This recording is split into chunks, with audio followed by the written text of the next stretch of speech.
वाह भाई। ज्योति भुजनायता, ज्योति यानी प्रकाश, यानी कि सूर्य देव भी नहीं है।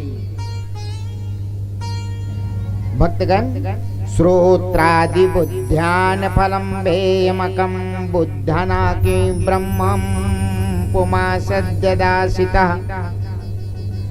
कुछ नहीं, इसलिए शब्द आया है, नाही धरती नाही आकाशा नाही मेरु मदिर कैलासा।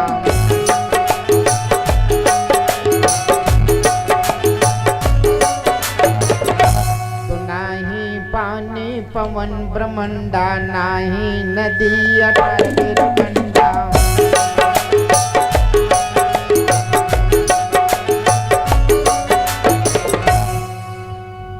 कुछ नहीं भक्तगण, निराकार।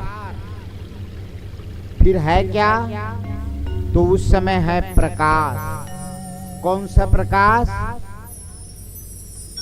जल हमन जोत जलाथन, दीप जलाथन ना, ओखर स्थिति शब्द है, जो ज्योतियों का ज्योत है, सबसे प्रथम प्रकाशता, अव्यय सनातन दीप दीपक सारा विश्व भासता।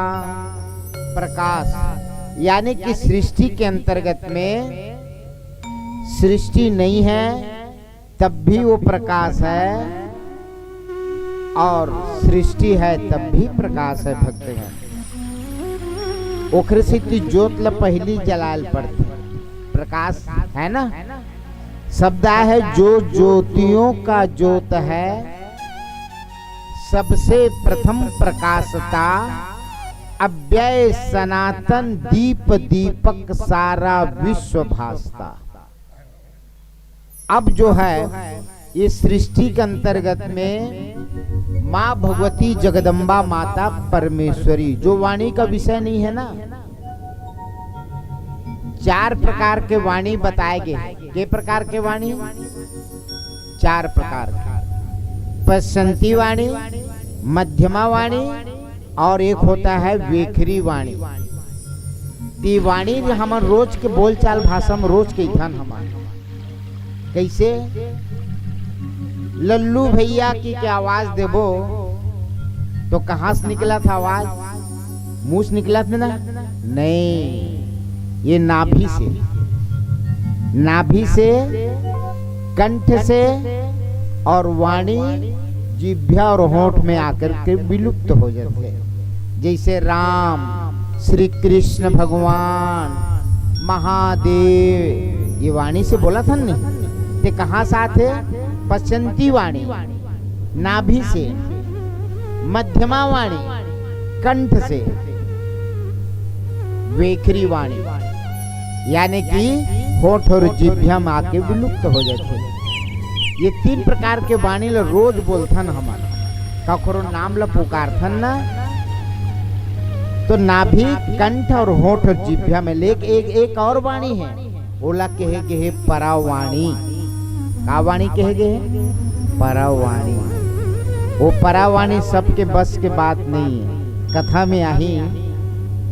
और वही परावाणी के द्वारा भक्त प्रहलाद, ध्रुव,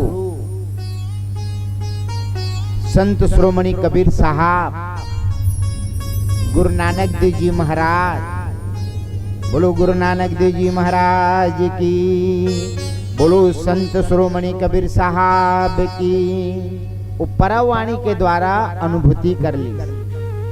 ये सब कथा में आई। जिस प्रकार मनु शत्रुपा द्वादश अक्षर मंत्रवर जपहि सहित अनुराग, वासुदेव पद पंकरो दंपति मन अतिला।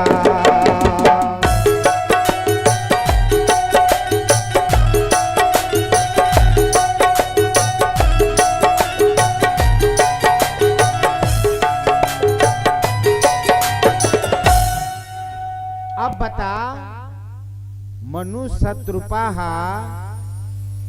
जब तप करिस तो द्वादश अक्षर मंत्रवर जपहि सहित अनुराग, वासुदेव पद पंकरु दंपति मन अति लाल।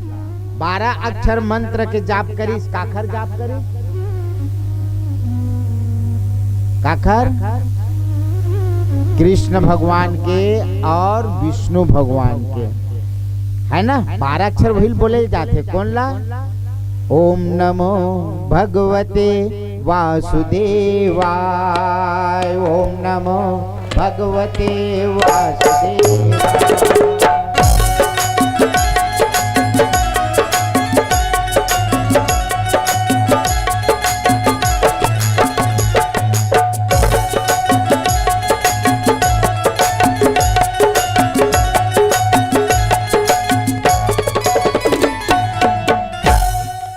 भगवान ने प्रकट होना रही सो में, है ना?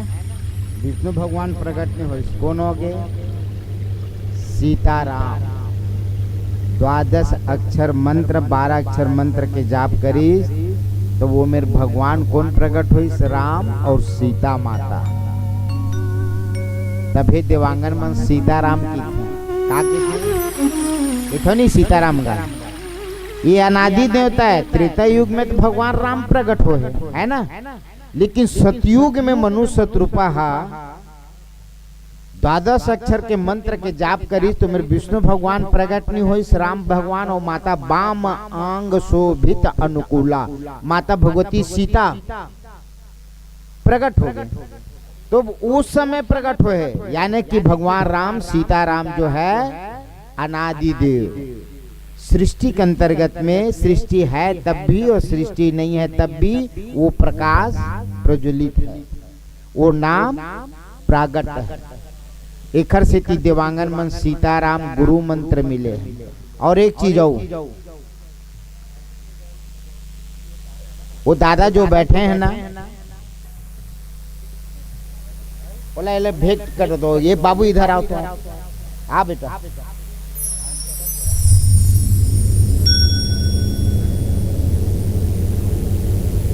वो दोनों सियानला जो गुलाल लगे सियानला और वो भैया बैठे सियानला जोर कर बैठे होती बरतेनला।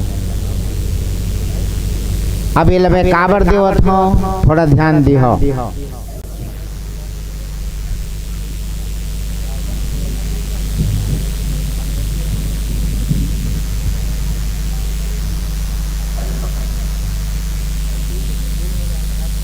बोलो भक्त और भगवान की जय। इंद्रदेव घलोक प्रसन्न हो गए। लोंगरे तो आके विराजमान हो गए हैं। अब एकरो विशेषता जागृत है। चलो अमृत का वर्षा होना ही चाहिए, बूंदा बूंदी। काबर कि यज्ञ और भगवत के प्रेमी जो जहाँ पर गुणगान होते भगवान का, वहाँ का जल का विशेषता जागृत हो जाता है। तो भक्तगण कभी भी देवांगन अपन क्षेत्र में जाए ना तो एक गमछा रखना अनिवार्य है। क्या रखना? हाँ, देवी स्थल में जब पहुंचे ना तो गमछा होना अनिवार्य है। एक सिद्धि शब्द भी आया है क्या कि सवा हाथ कर तिका बनाई, दुई कर जोड़ी स्तुति गाई।